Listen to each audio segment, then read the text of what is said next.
What would you do if the HOA called 911 on you for standing at the gate to your own lake? I bought a lake for peace. But the HOA welded a gate, called 911, and claimed the water as theirs.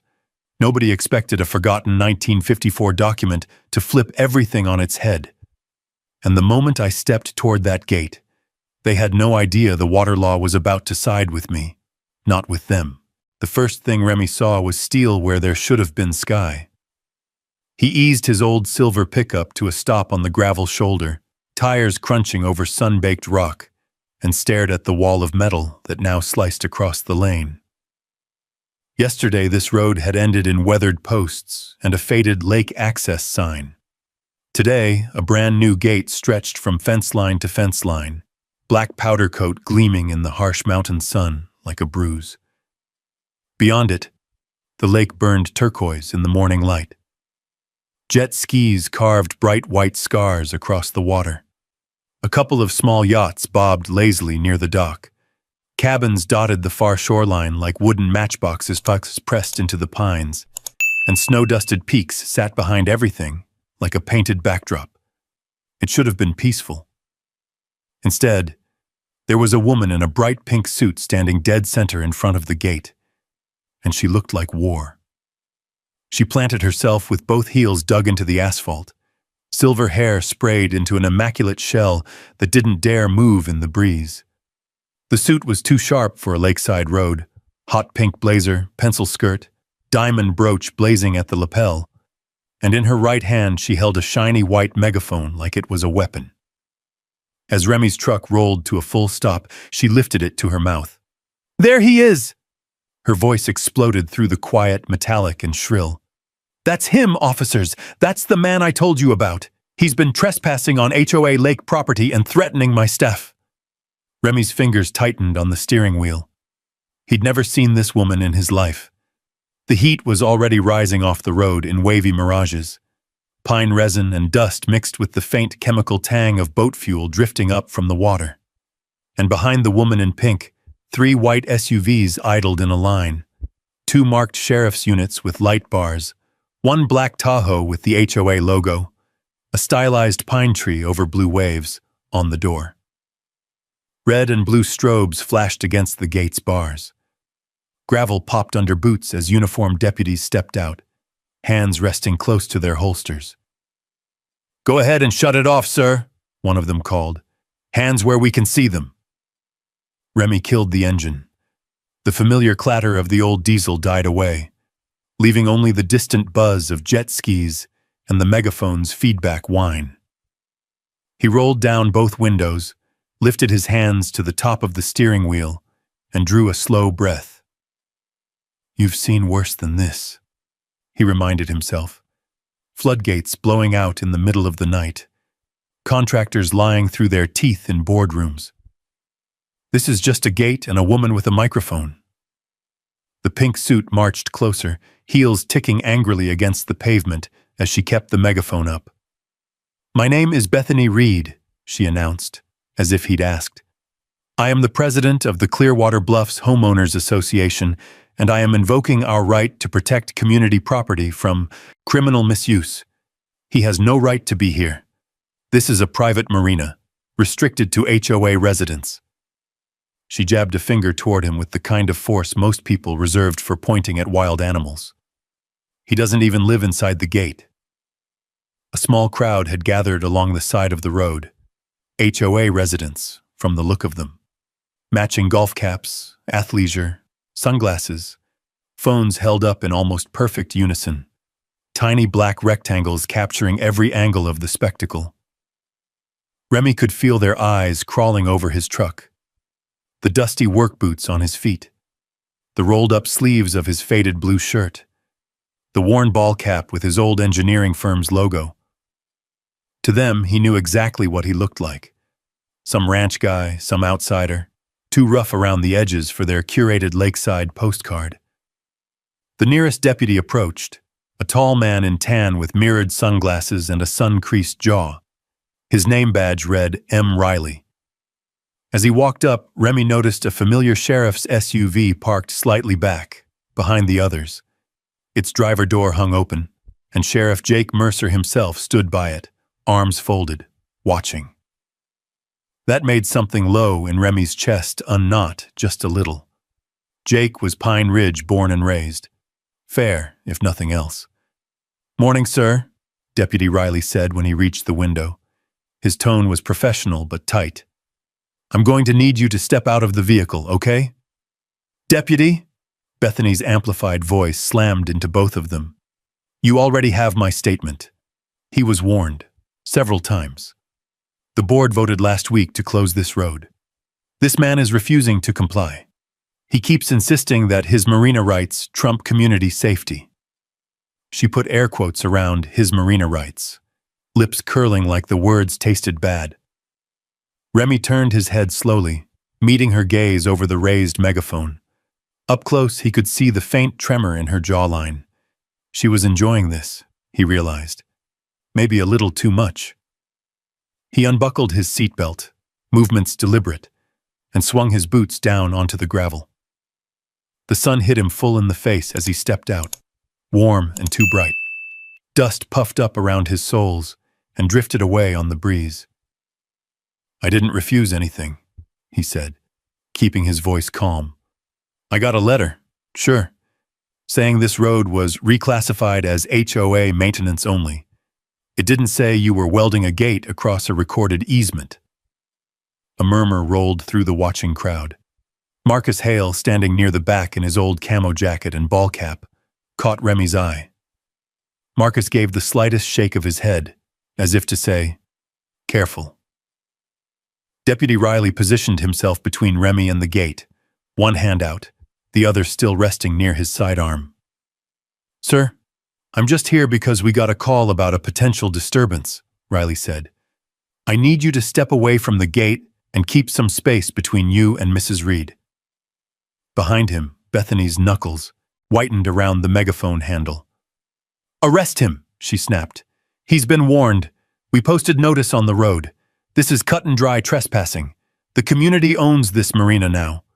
We took it over after the last owner died and abandoned it. He's got no claim." Remy felt the first flare of real anger catch at the edge of his ribs, a hot, insistent ember. He tamped it down.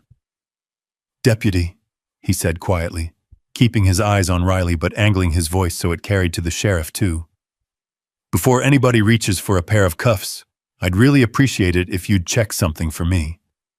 "What's that?" "State Water Authority records." Remy jerked his chin toward the lake. Specifically, the Clearwater Transit and Access Corridor file, and the marina easement attached to Parcel 17B. That's my parcel. There was a second of silence. Bethany let out a barking laugh. "Oh, this is Rich," she said, voice shrieking through the speaker. "He's throwing around big words again. Corridor. Parcel. This man thinks reading some old deed he found in a dusty box makes him a lawyer." A few of the phone holders snickered. Someone in a sleeveless polo muttered, "Just tow the truck," under their breath. Riley glanced back at Jake. The sheriff flicked his gaze from Bethany to Remy and back again, weighing something. "Look," Remy continued, feeling the sun beat down on the back of his neck. Sweat trickled along his spine. "This gate is welded into posts that sit exactly on a recorded easement line that's older than this subdivision. That easement doesn't belong to the HOA. It's tied to my lakeside ranch. I've got the signed dockline contract with the county and the old Waterway agreement sitting in my glove box." He nodded toward his truck.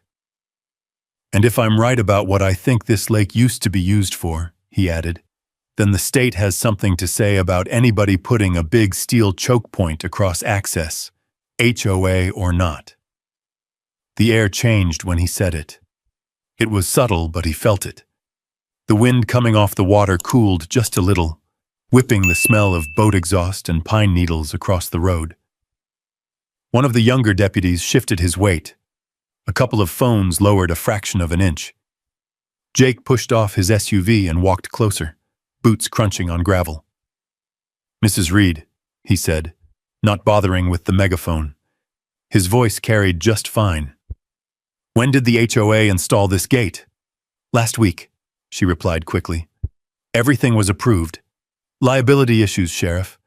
We have jet skis, children, expensive equipment down there. We can't have random ranchers driving in whenever they feel like it. Her eyes flicked over Remy as if the word rancher was a diagnosis. And did you file anything with the county about closing this access? Jake asked. Change in status? Public right-of-way? Anything like that? Bethany's smile went brittle. We discussed it with legal counsel, she said. And we posted signage. That's all that was required. Our bylaws are very clear. Remy forced himself not to interrupt. Let her talk. She's digging. Jake turned back to him. You got that paperwork you mentioned, Remy? In the glove box, Remy said, and on my phone. I can show you the parcel map right now, if you'll let me reach in my pocket without anyone putting a knee in my back. That got a faint snort from Marcus in the crowd. Even a couple of the residents looked uncomfortable. Deputy Riley's jaw worked. Slowly, he said. 2 fingers. You reach for anything other than your phone. This goes a different way. Clear? Crystal, Remy said. He moved carefully, 2 fingers slipping into his front pocket, drawing out his phone, the screen already smudged with dust and fingerprints. A few swipes, and the familiar county GIS app opened. Colored parcel lines overlaid satellite imagery of the lake, the road, the strip of land leading down to the dock. He held the phone out, screen toward Riley. The deputy stepped closer. Zoomed in right there, Remy said, pointing with a knuckle. 17B. See the little blue line running from my ranch boundary, across this road, down to that dock? That's the marina easement. Been on record since the 50s. Whoever built this gate planted it right on top of that. Riley's brows drew together behind the mirrored lenses. Jake took the phone from him, studying the screen. Bethany shifted, megaphone squealing. This is absurd, she said. Sheriff, you can't seriously be entertaining this. The board voted. We have minutes. We have signatures. We have a duty to protect our investment. Remy let his gaze slide past the gate, down toward the water. From this angle, he could just make out the old wooden pilings of the original dock, still jutting up beside the shiny new aluminum platforms the HOA had installed. The evening he first walked that shoreline flashed across his mind. Boots in damp sand. The quiet suck of the lake at the banks.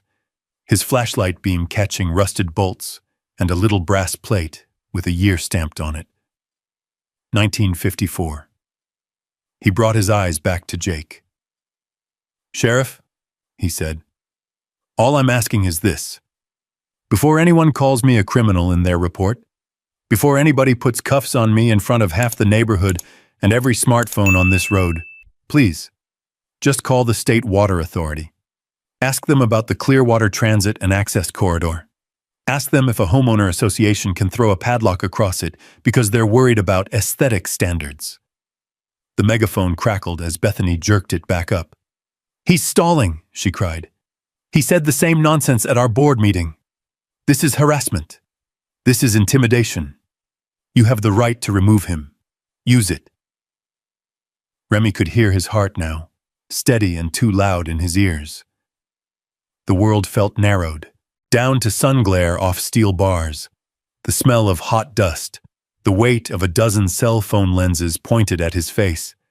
Jake looked from the phone to the gate, to Bethany, and then finally back to Remy. His eyes were cool, assessing. Deputy, he said softly to Riley, handing back the phone. Keep everyone where they are for a minute. Then he reached for the radio at his shoulder. This is Sheriff Mercer, he said into the mic, eyes never leaving the gate. Patch me through to State Water Authority, Basin Office. I've got a question about an old corridor designation, and whether we just got called to the wrong side of a trespassing complaint. Bethany's smile faltered, just a fraction. The crowd shifted. The jet skis down on the lake kept circling, their distant engines whining, oblivious. Remy stood there in the heat and dust, hands still visible, wondering how, exactly, a man who'd bought a lake could end up here, treated like an intruder at the only gate that was supposed to lead to his own water. Jake's radio crackled sharply, slicing through the stale, tense air. As the sheriff stepped back toward his SUV to take the call, the crowd's attention sagged just enough for Remy to feel a thin thread of breath return to his lungs. But the moment wasn't relief. Not even close. It was something quieter. A kind of slow, heavy ache that pulsed up from somewhere deep inside him. He let his eyes drift past the gate again, past the pines shimmering in the morning haze, past the gleaming water he'd hoped would heal something inside him. And before he could stop it, memory pulled him backward. 2 years earlier, the air had smelled very different, like concrete dust and steel and river mud. He'd been standing in a cavernous underground room beneath a half-built flood control structure, clipboard in hand, staring at a line of figures that didn't add up. Pressure differentials wrong, stress tolerances shaved too close, reinforcement steel that hadn't matched the order. He'd known, even then, that speaking up would cost him more than a promotion or a good recommendation, but he'd spoken anyway. Turned out the people signing off on those numbers, the people getting huge bonuses, didn't appreciate being challenged by a damn engineer who still showed up to work with mud on his boots. The investigation dragged on for months. Accusations flew. His contractor friends stopped returning calls. And one morning, sitting in his truck outside the project office, Remy finally realized he wasn't angry anymore. Just tired. Bone tired. Worn down by years of fighting for the bare minimum of safety in an industry that had forgotten why safety mattered. He resigned before the sun set that day. He sold his townhome a month later. And by winter, he found himself scrolling through listings for places so quiet the world couldn't find him even if it tried. Ranches, abandoned river parcels, old cabins near forgotten reservoirs. Then he saw the photo. A lake, glinting like turquoise glass, pines bending toward the waterline, and a note buried midway through the listing. Property includes full water rights and recorded marina easement, dating back to 1954. He hadn't meant to fall in love with a piece of land, but something in that single sentence tugged at him. Something old, something sturdy. Water rights weren't just property. They were history. Responsibility, control. After years of losing battles he should have won, the idea of a place where the rules were clear, written long before he arrived, felt like something he could trust. He drove up to the mountain valley the next morning, long before the realtor's office even opened. The gravel road had been empty except for a few deer nibbling at the brush near the tree line. The lake had been quiet then. No boats, no shouting kids, no jet skis carving foam into the surface. Only wind touching water. Only pine shadows stretching across the sand. As he stepped out of his truck for the first time, the wooden dock, old and crooked, missing boards, creaked under his boots. A faded brass plaque, half swallowed by moss, caught the sunlight. Clearwater Transit and Access Corridor. Est 1954 authorized dockline. He'd crouched down to run a thumb across the plate. Even worn, the lettering felt bold, permanent, like a promise hammered into metal. Behind him, someone had cleared their throat. "You must be the engineer." The voice belonged to Marcus Hale, though Remy didn't know his name yet. A wiry man in his 60s with stitched patches on his flannel coat and hands that looked like they'd known ropes and oars for decades. "You can tell?" Remy asked, standing. Marcus shrugged. "Only engineers crouch down to squint at things most folks step over." Then he nodded toward the lake. "You buying it?" "Thinking about it." "Well, I'll tell you straight," Marcus said. "HOA up the ridge pretends this lake is their backyard pool. Been getting a little possessive, especially since old man DeVere passed." "DeVere?" "The previous owner. Didn't use the place much after his wife died. Kind man. Didn't let the HOA touch the shoreline, though. Told him the lake wasn't theirs to manicure. Remy frowned. And after he died? Board got creative, Marcus said. Started calling themselves lake managers, put out pamphlets, started hosting fireworks from the marina. Folks didn't know enough to question it. But they didn't own it. Nope, Marcus spat in the sand. Never stopped him before. At the time, Remy had assumed Marcus was exaggerating. Every community had a few loud voices who didn't understand property law. It didn't matter, he told himself. He had the easement in writing. He had the rights. When the ink dried on the deed, the land, and everything tied to it, would be his. He signed the purchase documents 3 days later. And for a while, everything was exactly as he imagined. Mornings on the dock with a thermos of coffee, the crisp, metallic whine of fishing line zipping through air. Sunlight cutting across the surface of the water like a path he could follow straight into the quiet. No traffic, no meetings, no alarms. Only the rhythmic lap of water against the aging wood planks. But peace never stays where HOA politics creep in.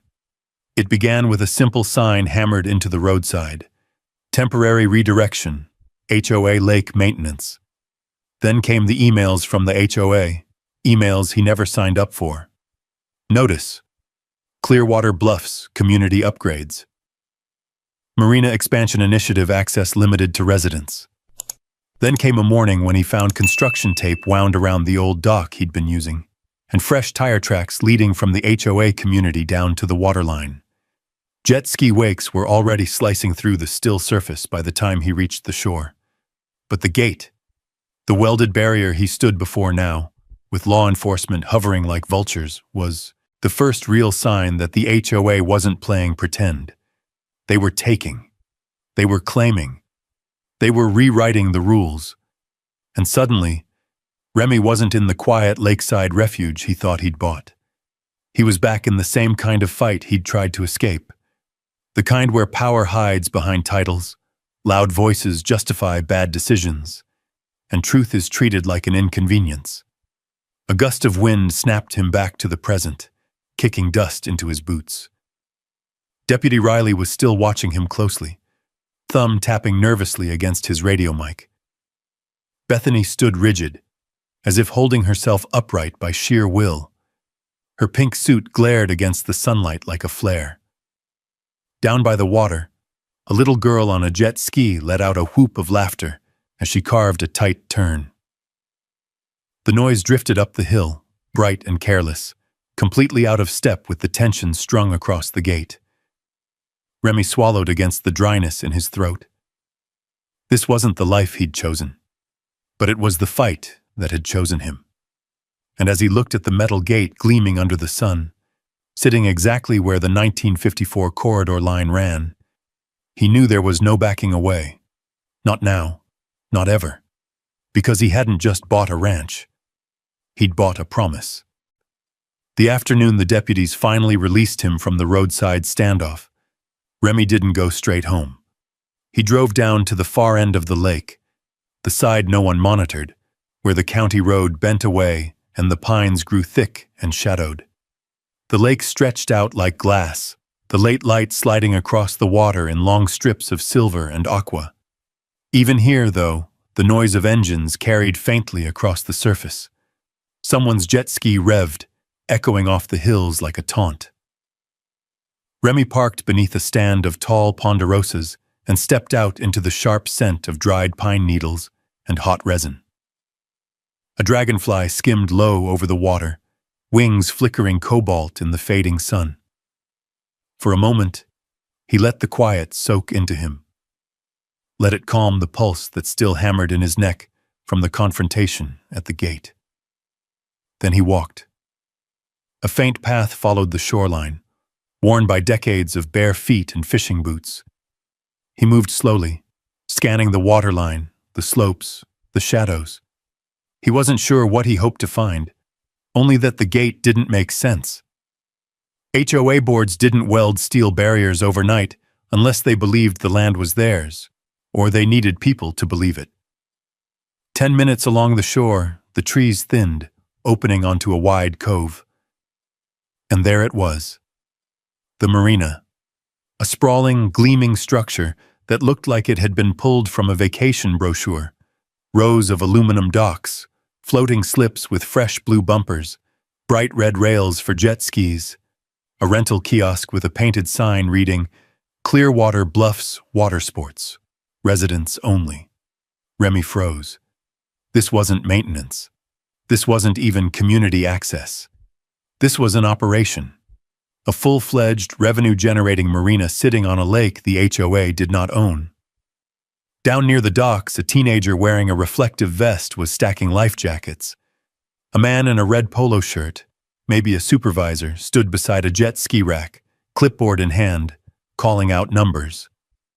On the far dock, a young couple posed for a photo in front of a pontoon boat, the woman tossing her hair back in practiced, carefree laughter. There were signs posted everywhere.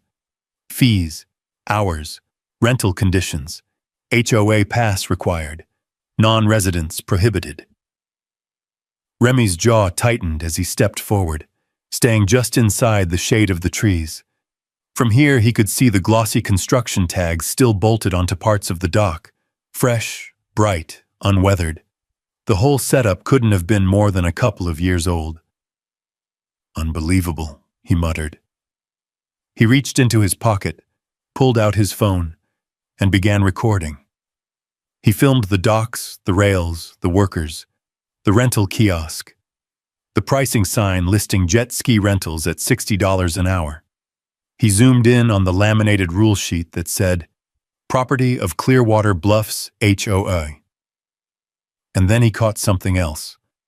A tall, narrow sign near the water's edge that read, Marina reopened after major improvements funded by resident. Fees, thank you for supporting our community. Resident fees. He felt heat crawl up the back of his neck. Marcus had mentioned rumors of special assessments, but seeing the polished infrastructure laid out before him, it was impossible to believe those fees were being used responsibly or legally. A soft crunch sounded behind him. He turned, expecting a deputy or maybe a marina worker. Instead, Marcus Hale stepped out from between two pines, hands stuffed into his jacket pockets, face unreadable beneath the brim of his cap. Figured I'd find you here, Marcus said. Been a big topic of conversation lately. You knew about all this? Remy asked, gesturing toward the marina. Knew they were expanding. Didn't know they went this far. Marcus stepped closer, squinting out at the docks. About a year ago, Bethany said the HOA was taking over lake safety. Month later, this popped up. Folks thought it was nice, convenient. Didn't question the details. Didn't question who actually owned the lake. Marcus chuckled without humor. Folks here don't question much when it comes packaged in a newsletter with cursive headers and pastel borders. A gust of wind rolled across the cove, carrying the scent of sunscreen and gasoline, rippling the lake in overlapping rings. Remy felt a deep heaviness settle over him. This wasn't negligence. It was entitlement. And something dangerous always followed entitlement. Justifying, expanding, taking. How long has the HOA been collecting money for this? He asked. Marcus rubbed the back of his neck.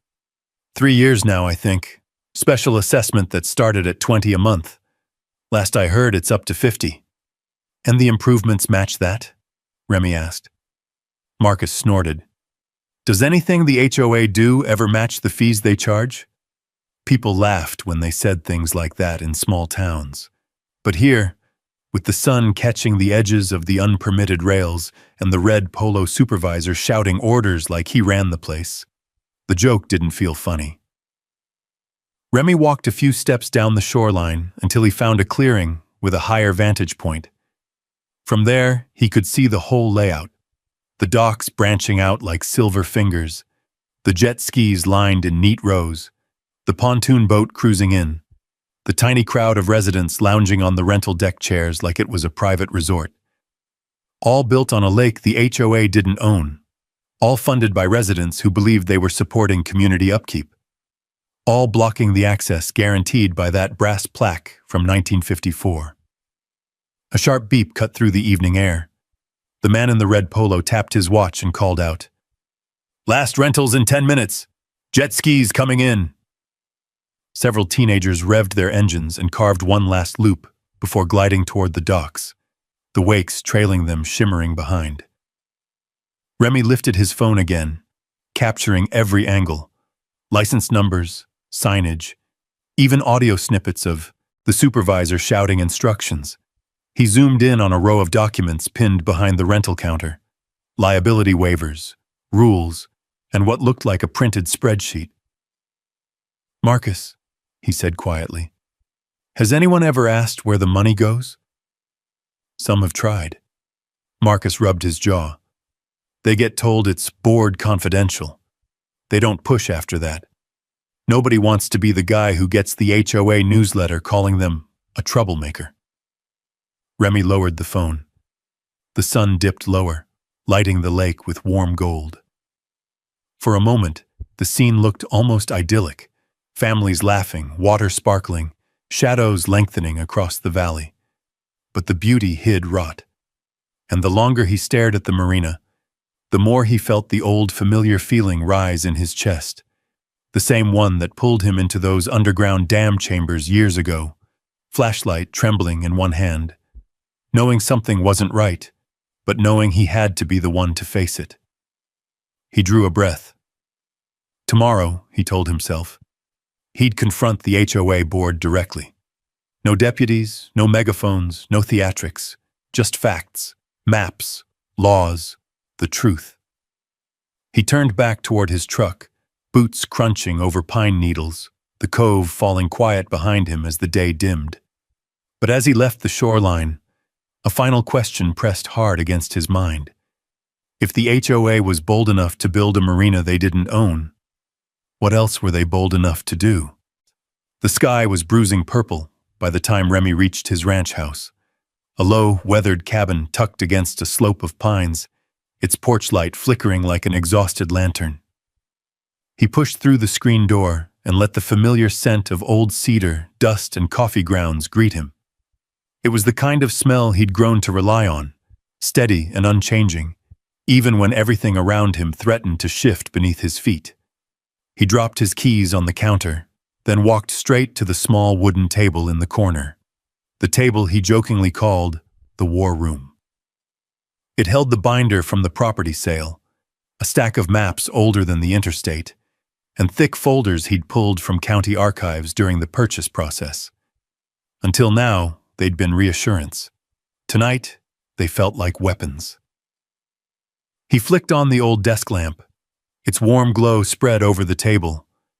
There they were, the survey maps, parcel outlines in pale blues and greens, the easement corridor drawn in a thin red strip leading straight from his land to the lake. He spread them out, smoothing the curled edges. On top of those, he set the deed, the title insurance packet, and the marina access agreement he'd barely skimmed months ago. Then, slowly, he reached for the folder marked Historical, County Records, 1950. His thumb brushed dust from the cover. "Let's see what you're hiding," he murmured. He pulled out the yellowed documents one by one. Old correspondence, hand-drawn shoreline sketches, typed memos from decades before he was born. Then something metal clinked faintly at the bottom of the folder, a small brass corner fastener on a folded sheet. When he lifted it, the paper nearly fell apart in his hands. The edges were brittle, the ink faded, but he could still make out the bold heading. Clearwater Waterway Transportation Agreement, 1954, State of Montana. His pulse quickened. There was the seal, the official signatures, the state engineer's stamp from a different era. He unfolded the document carefully, pressing its creases flat. A line near the center caught his eye. "This waterway, designated for transit and access, shall remain free of obstruction. No private entity shall impede the legal use of the corridor by authorized owners or designated public offices. He read the sentence twice, then a third time. A slow, steady exhale left his lungs. The easement wasn't just a property perk. It wasn't just a convenience. It was protected. State recognized. Locked in place by a legal designation no homeowners association could overwrite. Not with meetings, not with newsletters, not even with a steel gate welded into the ground. He scanned further.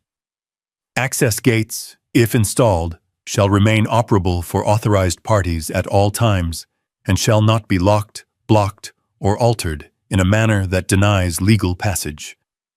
He sat back in his chair, stunned by the clarity, by how absolute the language was. If this document held up, and there was no reason it wouldn't, Bethany had done far more than inconvenience him. She had broken state waterway law. A soft rumble of thunder rolled somewhere deep in the mountains, vibrating faintly through the window pane. Remy couldn't tell if it was actual thunder or something inside him finally shifting, anger turning into resolve. He didn't wait. He pulled out his phone and scrolled to a number he hadn't used in years. Sarah Mitchell, water rights attorney. Brilliant. Sharp. The kind of lawyer who made state officials straighten their jackets before speaking. They'd met on a river restoration project back when Remy was still in engineering. She'd once joked that she could win a water dispute blindfolded with one hand tied behind her back. He dialed. The phone rang twice. Remy? Her voice carried the same crisp steadiness he remembered. Haven't heard from you since you ran off to the mountains. Everything okay? Not exactly, he said. I need your eyes on something. Something significant. Significant how? The HOA here welded a steel gate across my easement. They're running a full marina operation on the lake. Rentals, docks, the works. And I just found a state waterway agreement from 1954 that says the corridor can't legally be blocked. Silence, then the soft sound of her chair creaking. Send it, she said at last. He snapped photos of each brittle page and texted them. While he waited for her to read, he stared at the cabin window. The lake shimmered faintly in the distance, reflecting the first hints of nightfall. Sarah called back almost immediately.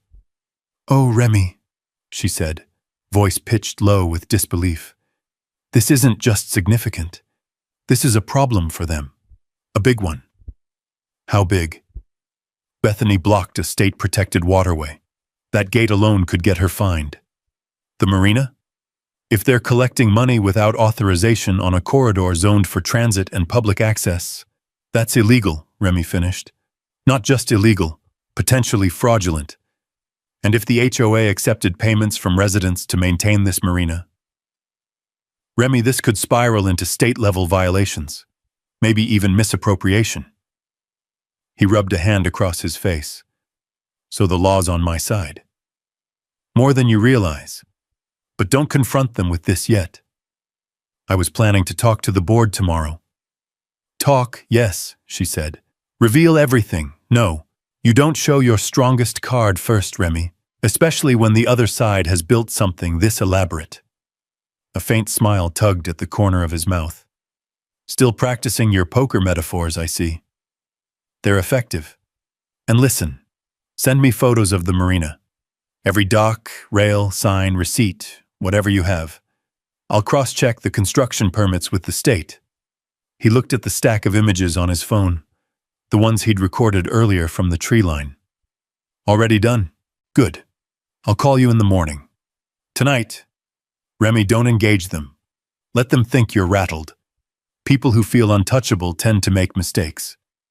He nodded even though she couldn't see him. Thanks, Sarah. Don't thank me yet, she said quietly. This fight's just starting. When he hung up, the cabin felt colder. The old floorboards creaked under him as he stood. Outside, the lake was now a sheet of deep blue, reflecting the faint starlight. A few distant splashes echoed, fish jumping, unaware of the war brewing along their shores. Remy folded the 1954 document carefully and slid it back into its folder. Then he placed the folder on top of the pile, where it sat like a verdict. He turned off the lamp. He should have gone to bed. Instead, he stood at the window a long while, watching the dark silhouette of the HOA's gate far across the valley. Watching the road that would lead him straight to tomorrow's board meeting. Watching the path that was already unfolding beneath him.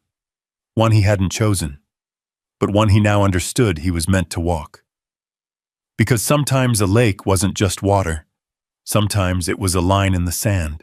Remy folded the 1954 document carefully and slid it back into its folder. Then he placed the folder on top of the pile, where it sat like a verdict. He turned off the lamp. He should have gone to bed. Instead, he stood at the window a long while, watching the dark silhouette of the HOA's gate far across the valley. Watching the road that would lead him straight to tomorrow's board meeting. Watching the path that was already unfolding beneath him. One he hadn't chosen, but one he now understood he was meant to walk.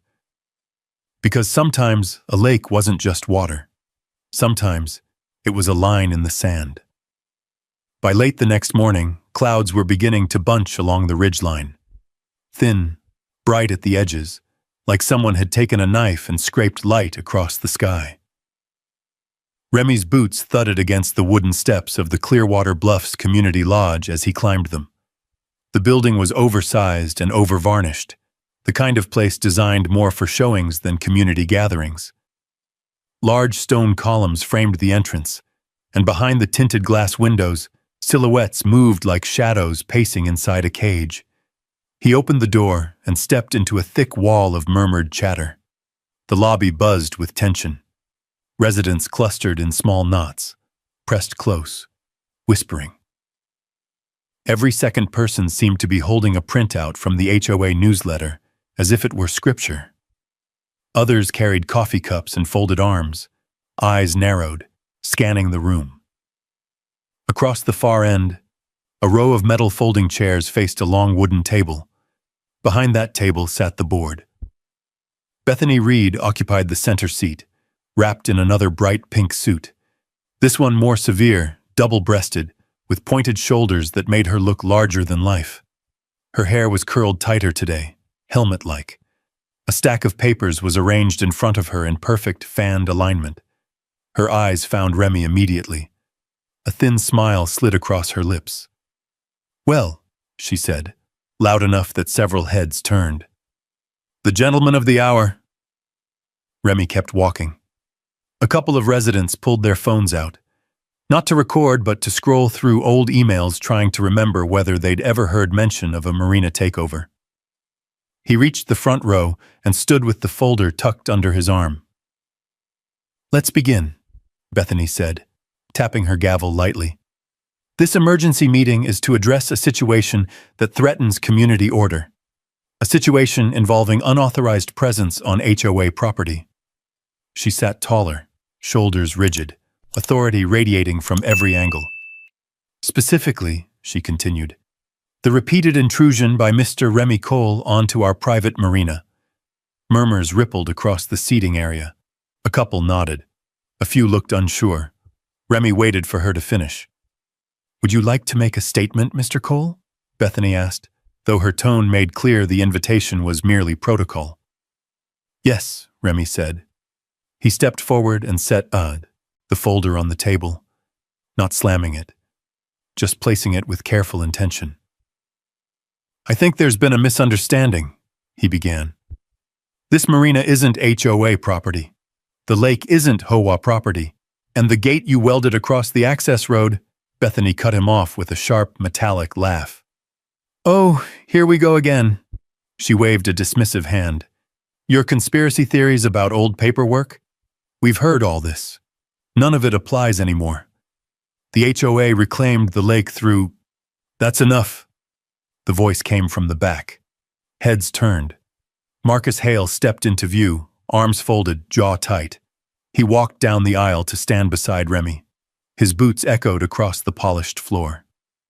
You never reclaimed anything, Marcus said. You just started acting like you did. Bethany stiffened. Mr. Hale, you do not have the floor. Never stopped you from talking over the rest of us in every meeting, Marcus replied. A few people chuckled nervously. Remy opened the folder. Here's what matters. He lifted the deed first. I legally own parcel 17B, including full water rights. He set it down. Next, the marina easement agreement. This grants access directly to the dock line. Another paper down. Finally, he pulled out the yellowed set of pages that had nearly fallen apart in his hands the night before. And this, he said, voice steady, is the Clearwater Waterway Transportation Agreement of 1954. It legally protects the access corridor that runs through the area where you welded your gate. That corridor predates the Clearwater Bluffs HOA by over 50 years. A collective murmur swept through the lodge. Some faces changed, subtle shifts from confusion to doubt, from confidence to something more fragile. Bethany's jaw tightened. This is meaningless, she snapped. Completely irrelevant. Our bylaws supersede. Bylaws don't supersede state law, Remy said quietly. Someone near the middle row whispered, He's got a point. Another chimed in. Why were we paying all those fees then? For the first time, Bethany's practiced composure flickered. The fees, she said, raising her chin, went toward community improvements and maintenance. We upgraded the marina to provide a safe, attractive amenity for our residents. Remy clicked a small remote he'd brought, projecting an image onto the lodge's wall-mounted screen. A drone photo of the marina appeared, clear, crisp, revealing every dock, every slip, every rail.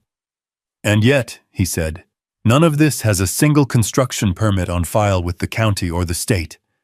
I checked. Gasps fluttered through the crowd. Bethany sputtered. That can't be correct. Our treasurer handled. The man sitting 2 chairs to her left, a balding board member with glasses, shifted uncomfortably. I've never seen those permits, he said under his breath. Remy didn't press him, the Hong. Admission had already landed. Residents have been paying special assessments for 3 years, Remy continued. But there's no transparency, no documented expenditure, no accounting report released to the community. An older woman rose shakily from the 3rd row. Her voice trembled as she spoke. I asked about the finances last year. Bethany told me it was confidential, said I didn't need to worry about it. Another resident chimed in. Same here. She shut me down in front of the board. A line of tension snapped inside the room. Bethany banged her gavel.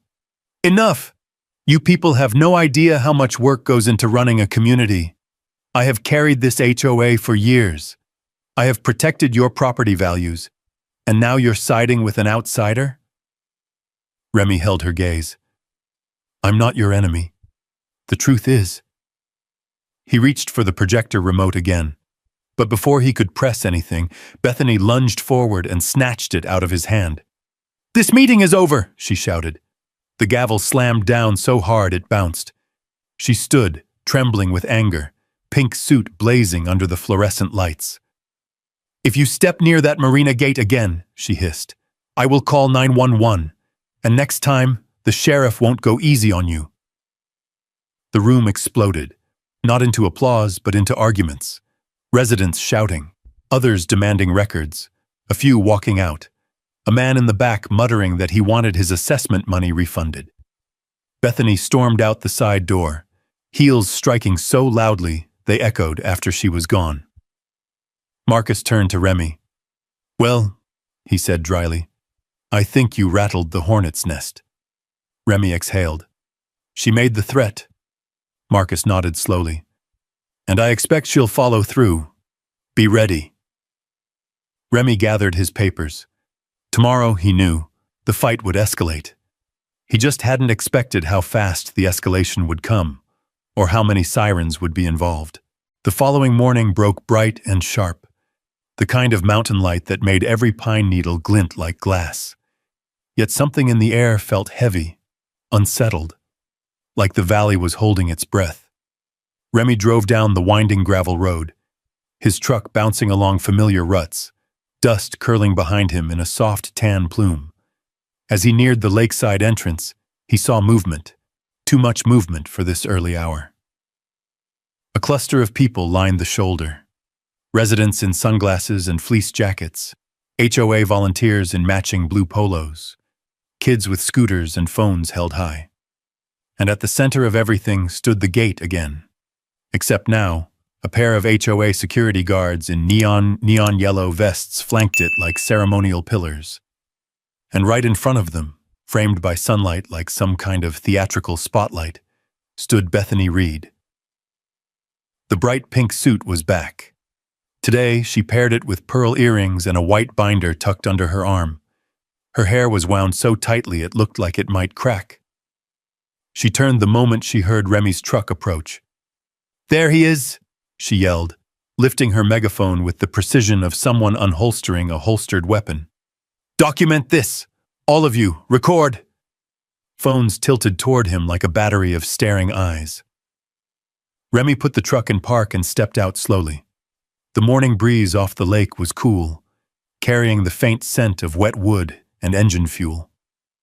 Waves lapped softly against the pilings down below, nature's quiet contradiction to the chaos building on the road. He didn't say anything. Not yet. Bethany marched forward, heels stabbing the asphalt with each step. "Mr. Cole," she barked into the megaphone, even though he was 10 feet away. "As of this morning, the Clearwater Bluffs HOA is escalating enforcement. You were warned not to approach the marina. You chose to ignore that. So today, you will face consequences."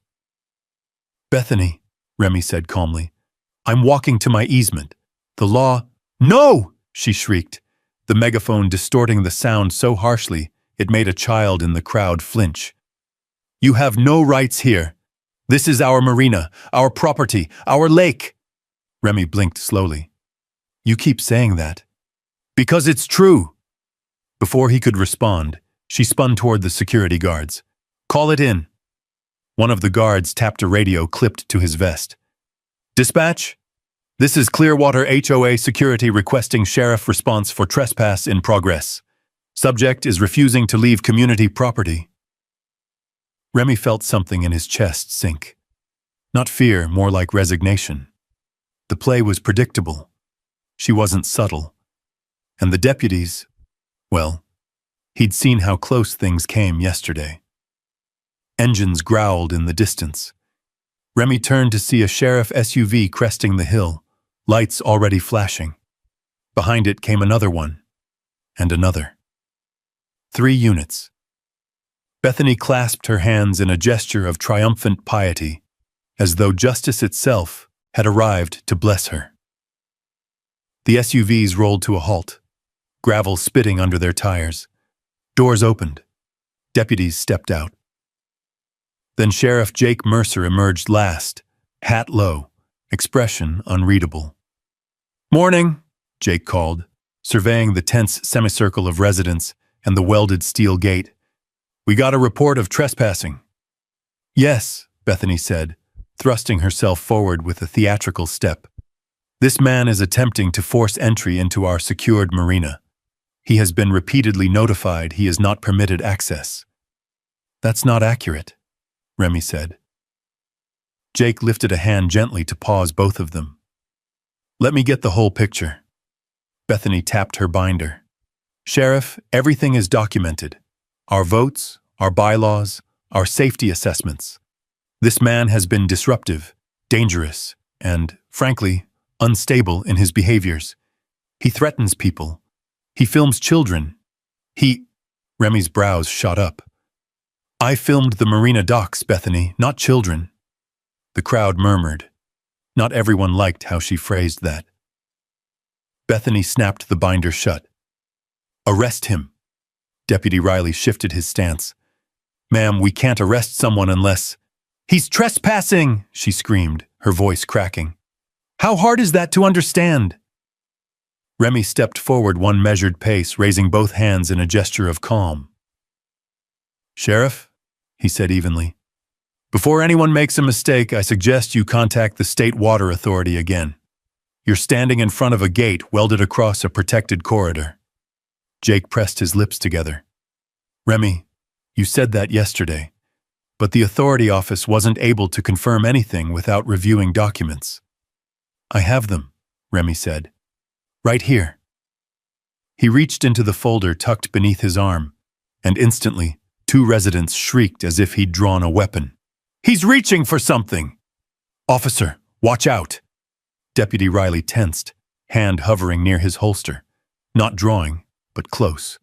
Remy froze, suppressing a wave of frustration. Slowly, painfully slowly, he held the folder up with both hands. It's paper, he said. Just paper, maps, agreements. Jake exhaled, motioning Riley to lower his stance. Bethany stepped forward again. He's manipulating you. Sheriff, you are being manipulated by a clever, scheming outsider who bought some dusty acreage and thinks he owns the world. No, Remy said quietly.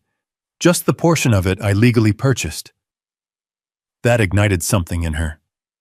You don't belong here, she screamed. You're not a resident. You don't follow our rules. Jake stepped between them. His voice was calm but firm. Mrs. Reed, please step back. She looked stunned, betrayed even, but she did step back, barely. Remy handed the folder to Jake. Before you listen to anyone's version of events, including mine, please read the designation file. Jake opened the folder. Inside was the deed, the easement, the corridor map, and the 1954 Waterway Transportation Agreement with its state seal gleaming faintly under the morning light. The sheriff flipped through the pages, his jaw tightening a fraction. Behind him, the crowd began whispering. Phones lowered. Doubt crept in like fog off the lake. Bethany watched Jake's expression change and lunged toward him. That paper is irrelevant, she insisted. The HOA supersedes that old nonsense. Jake raised a hand, not to stop Remy but to silence her. Mrs. Reed, he said slowly, I'm not sure you're correct about that. She recoiled, eyes wide. What do you mean? Jake didn't answer immediately. He picked up his radio, clicked the mic. Dispatch, this is Sheriff Mercer. I need an expedited verification from State Water Authority regarding a corridor designation from 1954 Clearwater Lake Basin. Priority. The radio hissed. A voice crackled back. Copy, Sheriff. Stand by. The lake went eerily quiet. Even the jet skis seemed to pause their roaring arcs along the water, their engines softening in the distance. Wind rustled the trees. Dust twirled in little spirals across the road. Bethany's breathing grew shallow. Remy watched her face drain of color as realization, slow, unwilling, but unmistakable, began to seep through her confidence. Because she'd pulled out every weapon she had, the megaphone, the crowd, the binder, the deputies, and still, the truth was heavier than all of it. A long moment passed before the radio crackled again. Sheriff Mercer, State Water Authority confirms the Clearwater Transit Corridor is active and legally protected. No private entity may obstruct access. Do you require statute details? The words snapped through the air like a branch breaking. The crowd gasped.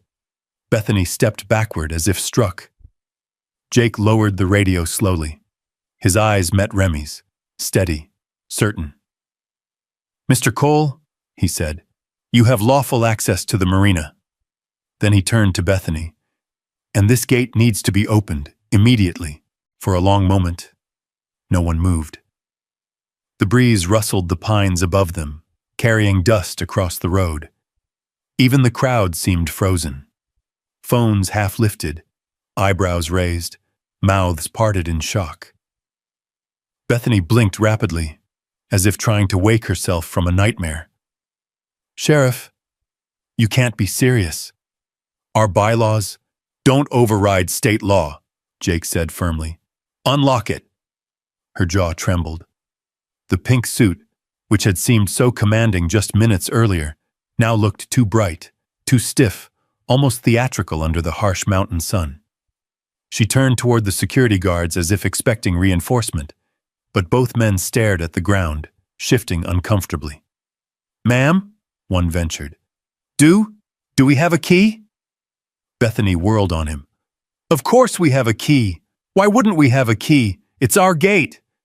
Actually, the other guard said cautiously. The welds. I don't think this one opens, Mrs. Reed. Maintenance team put it in 2 days ago. Said it was permanent access control. A murmur rolled through the crowd like a gust. Jake's expression hardened.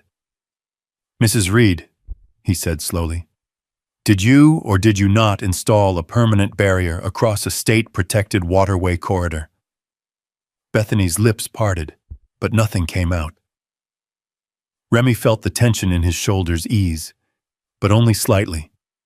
Victories this early were rarely final. Jake turned to Deputy Riley. Get bolt cutters from the truck. Riley nodded and jogged toward the SUV. The moment he moved, the lodge of residents erupted, some in astonished excitement, others in displeasure, many simply unable to believe what they were witnessing. You mean he was right? All this money we paid, was any of it even legal?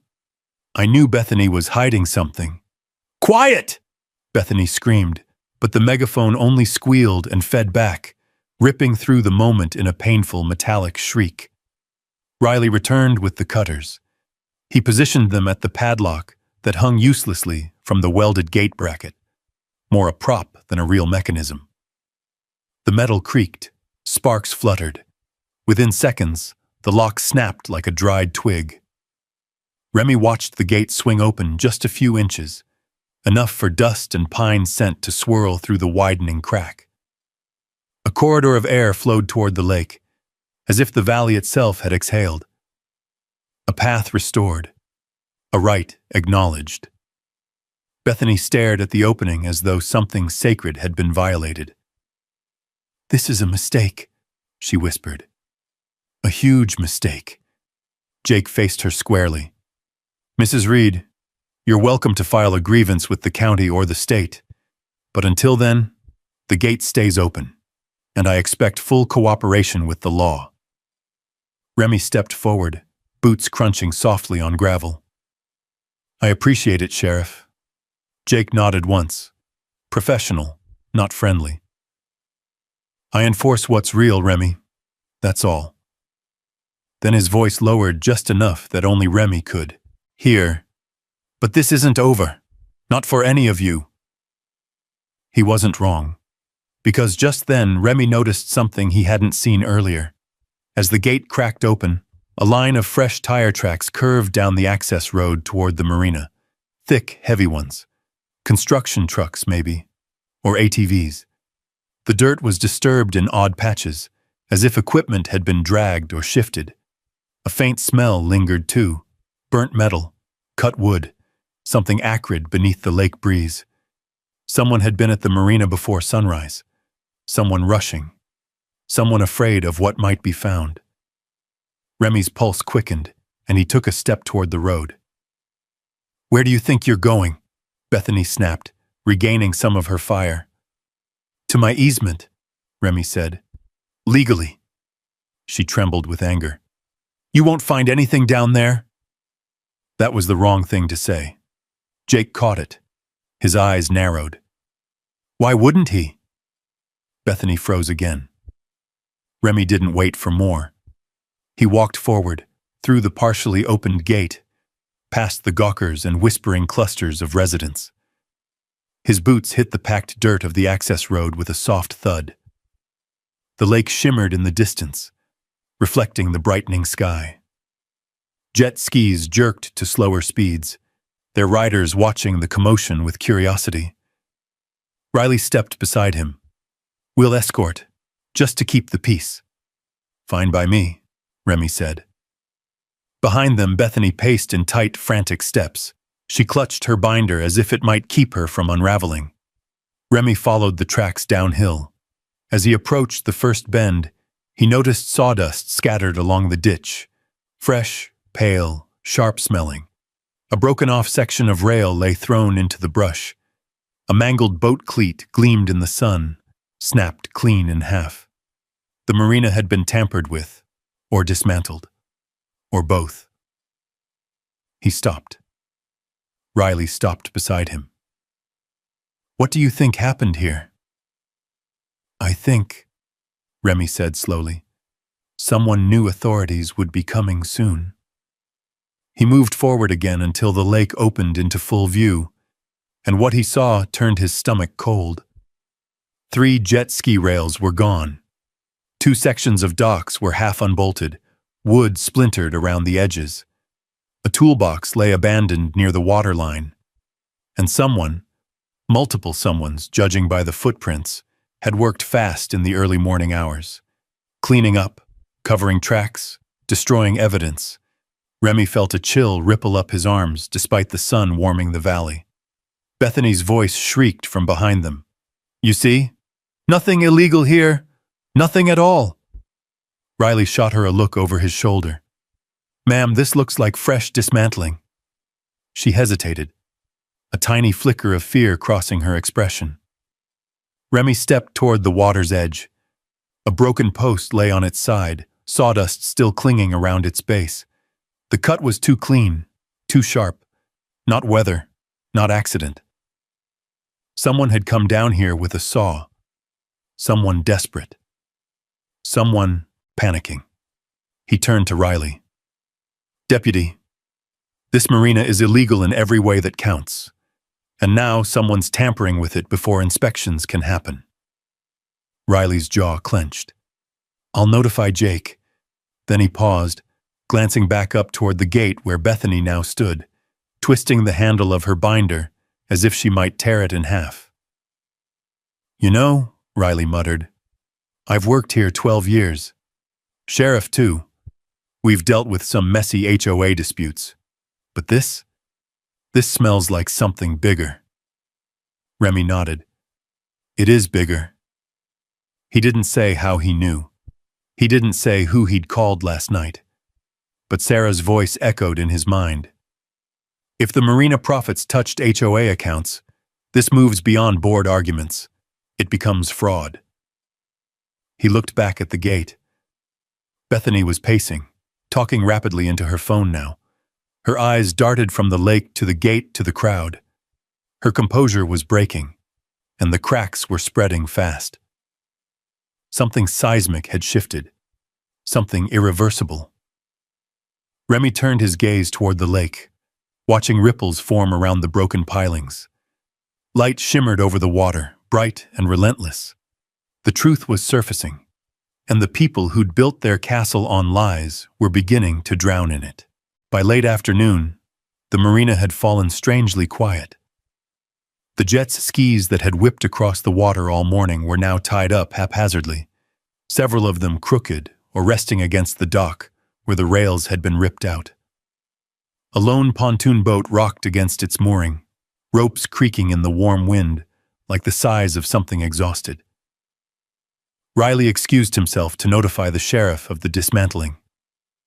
The crowd thinned as news spread in waves, first disbelief, then outrage, then a kind of simmering uncertainty as the implications began to sink in. People drifted toward their homes, muttering to each other behind cupped hands. Even the children seemed reluctant to run or shout. The lake felt different now, heavier somehow, carrying tension along its gently rolling surface. Remy walked the shoreline slowly, documenting everything as he went. The smell of fresh sawdust clung to the air, mingling with gasoline fumes left by the early morning ATVs. He knelt beside a broken dock post, running a thumb across its clean cut, the grain still sharp. Someone had done this recently, and someone had done it fast. He followed a trail of gouged tire marks toward a narrow path that led into the trees. Bits of torn paper, thick, glossy, the kind used for printed financial flyers, were scattered along the dirt, half buried under pine needles. He picked one up, brushing away grit. It was a rental agreement. HOA Water Sports Program. Resident discount. A line was highlighted in neon yellow. All proceeds shall support community improvements. A bitter breath escaped him. The deeper he walked into the shade of the pines, the more evidence he found. Shredded papers, fragments of laminated signs, pieces of painted boards that once listed marina rules. Someone hadn't just tried to dismantle the marina. They'd tried to erase it. Erase every trace of the unauthorized business. Erase the money trail. Erase the paper trail. Erase the truth. But they were too late. Whatever had been cut or smashed or burned this morning still lived in Remy's camera roll and in the eyes of everyone who'd watched the confrontation at the gate. Remy turned back toward the lake. The sun was dipping low now, casting long golden bars across the water. As he stood there, letting the glow warm his face, a soft crunch of footsteps approached from behind. He didn't turn. He recognized that cautious, measured step. "Sarah," he said quietly. "I hoped you'd still be here," her voice answered. He faced her then. Sarah Mitchell looked exactly as he remembered from their river project years ago. Sharp eyes behind frameless glasses, dark hair pulled into a loose knot, and a calm competence that settled the air around her.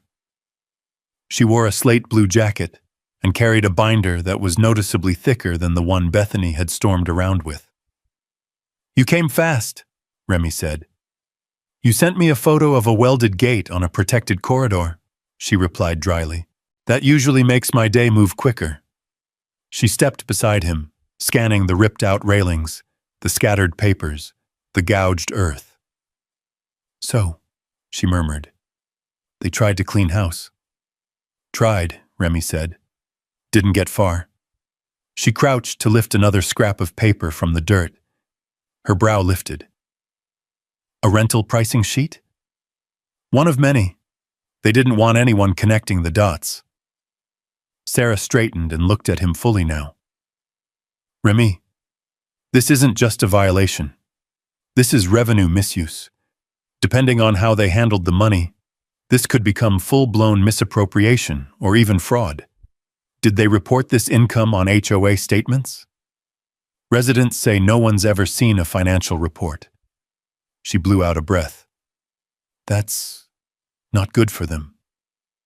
Remy gave a small, humorless laugh. The understatement of the year. Sarah opened her binder and laid out a series of printed pages, copies of county permits, or rather, the absence of them.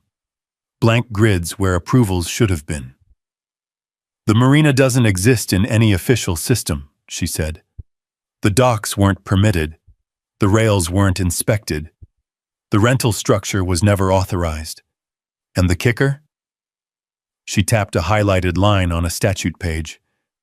"Commercial use of a state-controlled waterway without authorization is a prosecutable offense. If profits were collected, it's not just a civil infraction. It escalates." Remy felt the weight of her words settle into him, like cold water spreading across his ribs. "Is the state going to get involved?" he asked quietly.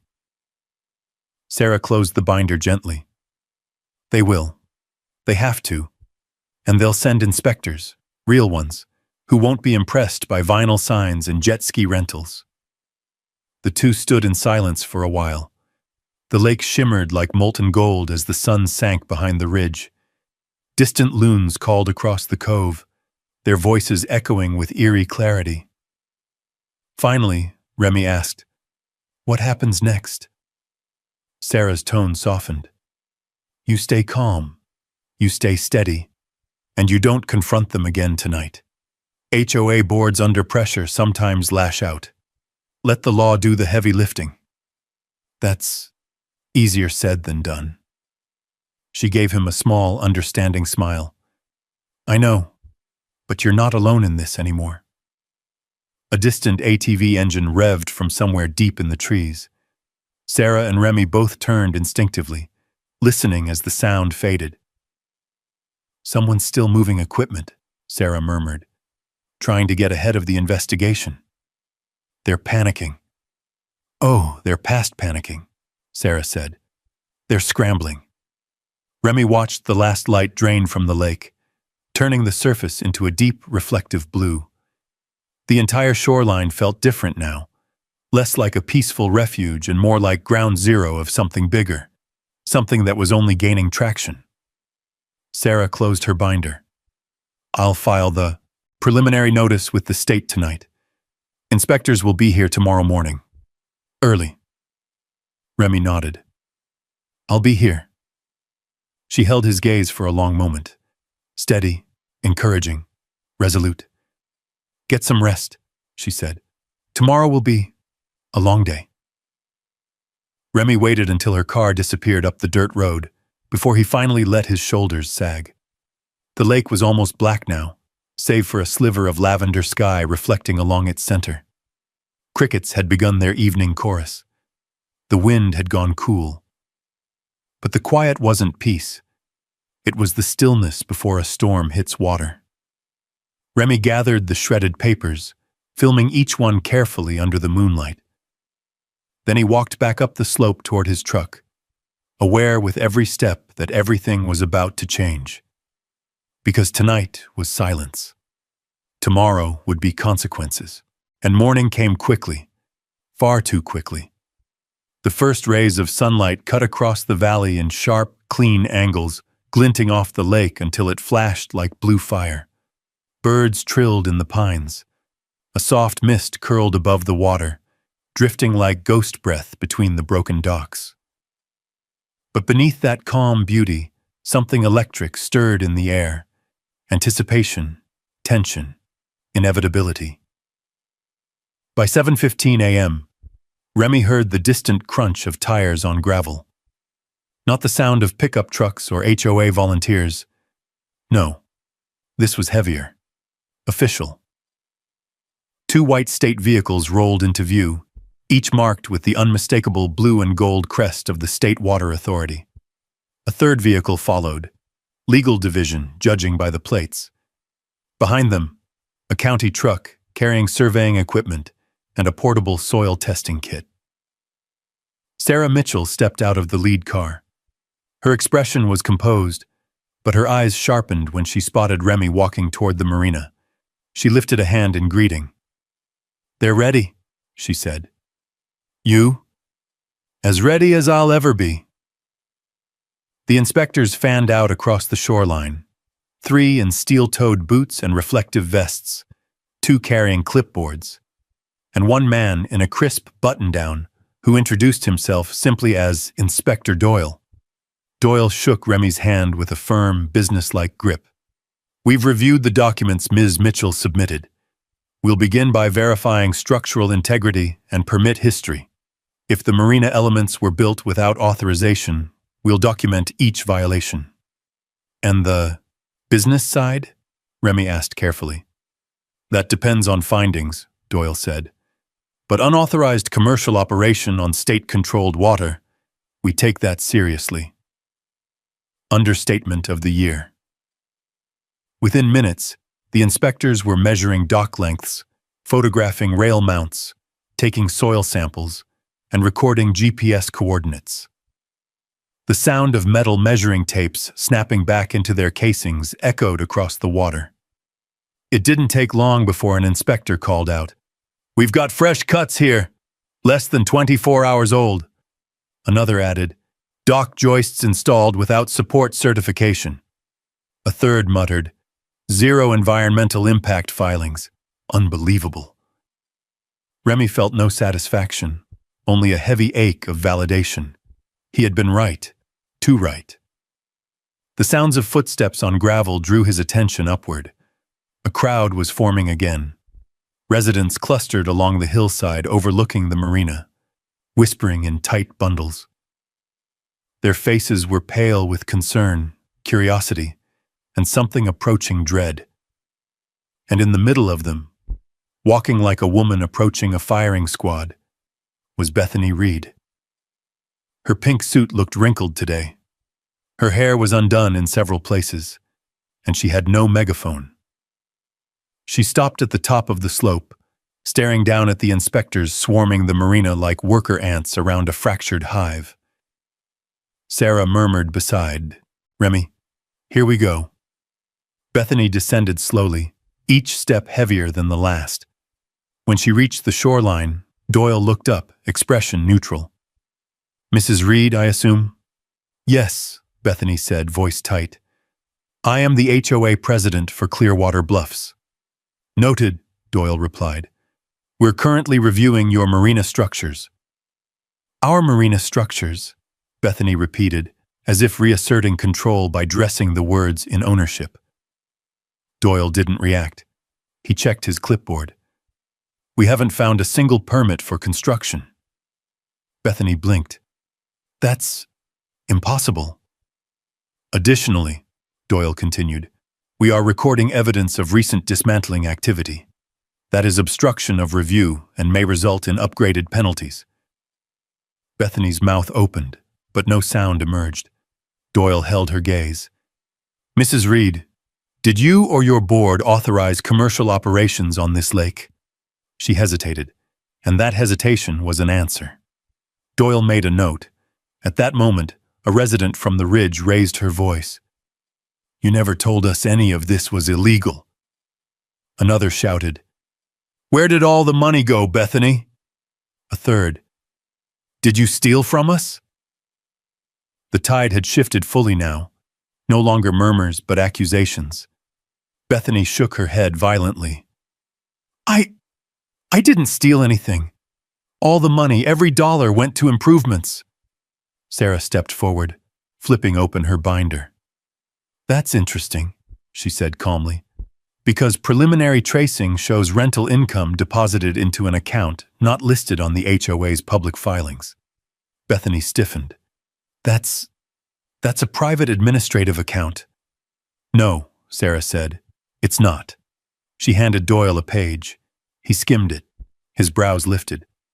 "Mrs. Reed, are you aware this account is registered under your personal tax ID?" A gasp rolled through the residence. Bethany swayed. For a second, Remy thought she might collapse into the sand, but she steadied herself and whispered, "That account. Nathaniel set it up. For overflow funds. We'll speak with Mr. Reed," Doyle said. "But right now, you are the acting president and the responsible party for all HOA operations." Bethany's eyes grew glassy with panic. "This can't be happening," she muttered. "Oh, it's happening," a resident said coldly. "And you did this to yourself." Doyle lifted his radio. "Authority headquarters, this is Doyle. We have probable violations of Code 42B, obstruction of protected corridor access, unauthorized commercial operation, and unpermitted marina construction. Requesting legal to prepare notice of penalties." Through the crackle came the reply. "Penalties estimated?" "Over $250,000 at minimum," Doyle said. "Possibly more depending on environmental impact." Bethany let out a sound that was half sob, half gasp. Remy felt no joy, not really, just closure. Truth had stepped into the light. And it was not leaving. Residents began to shift uneasily, realizing the HOA they trusted had been built on sand, and that sand had washed out beneath them. One woman murmured, "What happens to us? To our fees?" Another whispered, "Is she going to jail?" Sarah rested a hand lightly on Remy's arm. "This is the turning point." He nodded, but then Doyle walked toward him. "Mr. Cole," he said, "as the legal water rights holder, we need your statement to complete the initial report. And afterward, there may be decisions you're entitled to make regarding future operation of this lake." Remy swallowed. "Decisions?" "Yes," Doyle said. "This lake will require new management. Legal, transparent, compliant. You may choose to assume that role." The offer hit him harder than he expected. A lake he bought for peace. A lake forced into conflict. A lake now returning to him, legally and fully.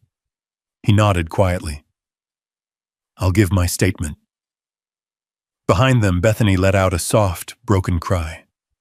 The residents turned away from her one by one, not cruelly, but with the weary disappointment of people whose trust had been shattered beyond repair. The sun climbed higher. The wind swept the lake clean. And as Remy followed Doyle toward the inspection tent, he realized the storm wasn't coming. It had already broken. And what followed now would be the rebuilding. The inspection tent sat near the shoreline, its white canvas rippling in the breeze. Inside, folding tables had been set up with neatly arranged binders, laptops open to state statute pages, and evidence bags lined up like a quiet wall of truth. The air smelled of lake water and cut lumber, scents that somehow made the entire setting feel strangely solemn. Doyle motioned for Remy to sit. "We'll take your statement now. Everything you saw. Everything documented." Remy nodded. As he began recounting events, discovering the gate, the unpermitted docks, the early morning dismantling, he watched Sarah take notes from the corner of the tent, her pen moving swiftly, decisively. She glanced up occasionally to give a small nod, reassuring him that he was doing exactly what needed to be done. Outside, investigators continued marking violations. Every few minutes, a camera clicked. A tape measure snapped. A clipboard scribbled. And with each passing sound, the weight on Remy's chest eased. When he finished, Doyle closed his folder. "Thank you, Mr. Cole. This is thorough, very thorough. And given the scope of the offenses, you should expect formal hearings within a few weeks." "Will I need to testify?" "Yes," Doyle said. "But your evidence speaks cleanly. You'll be fine." Remy stepped out of the tent, blinking against the brightening sun. The lake stretched before him in soft ripples, reflecting the ridge and sky like a sheet of moving glass. For the first time since buying the property, he felt something close to peace. But the day wasn't done. As he headed back toward the dock, he saw a sheriff SUV parked near the ridge.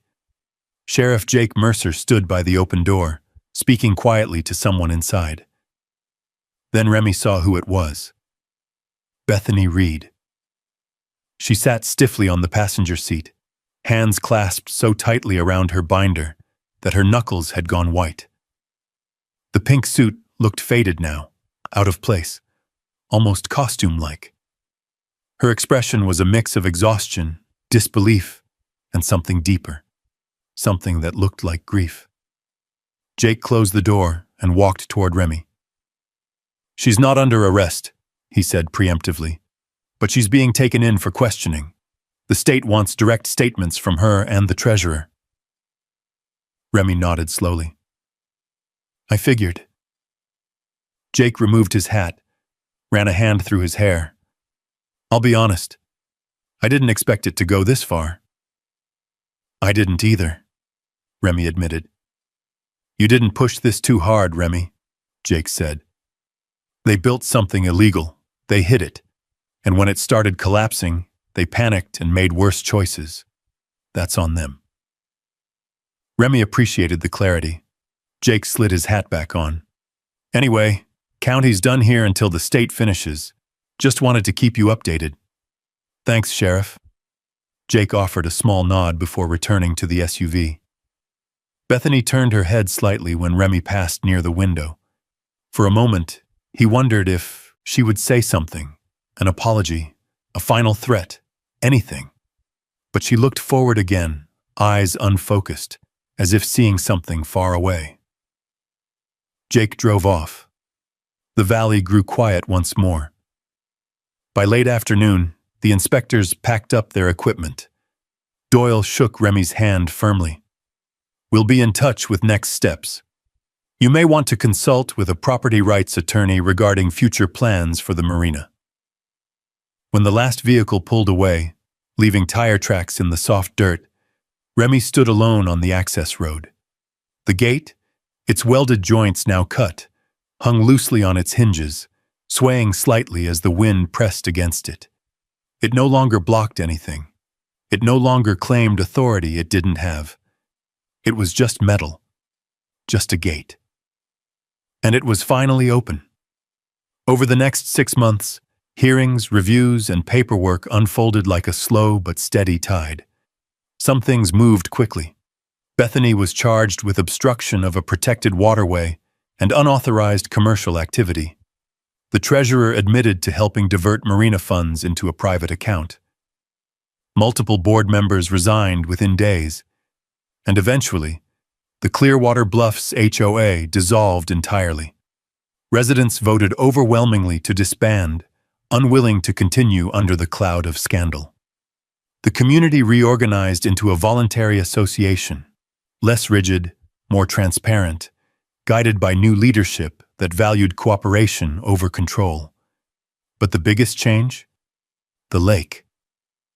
The lake transformed. Broken docks were removed under state supervision. The shoreline was cleaned. Soil and water testing ensured jet ski pollution hadn't caused long-term damage. Through all of it, Remy remained hands-on, filming restoration work, learning state compliance rules, helping volunteers pull discarded tires and debris from the cove. One crisp spring morning, Doyle returned with a folder in hand.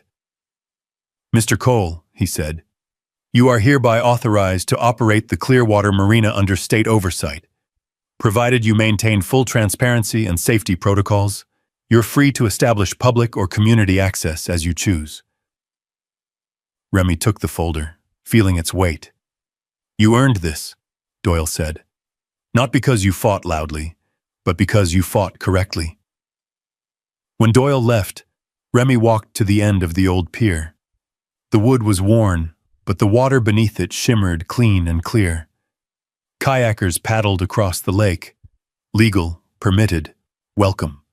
Children splashed near a designated swim zone. A family unloaded paddles and picnic baskets from a pickup parked near the newly marked easement. No megaphones. No welded gates. No false authority. Just community. Just water. Just peace. As the sun dipped behind the ridge, painting the lake in rose gold, Remy stood there with the breeze on his face and a quiet, steady sense of rightness in his chest.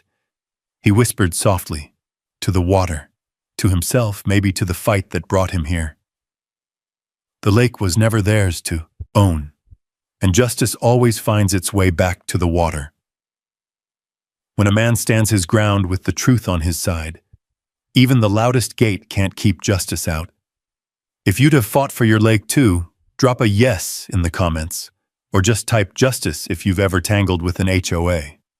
And if stories about courage, land, and doing what's right speak to you, I'd be honored to have you subscribe and ride along for the next one.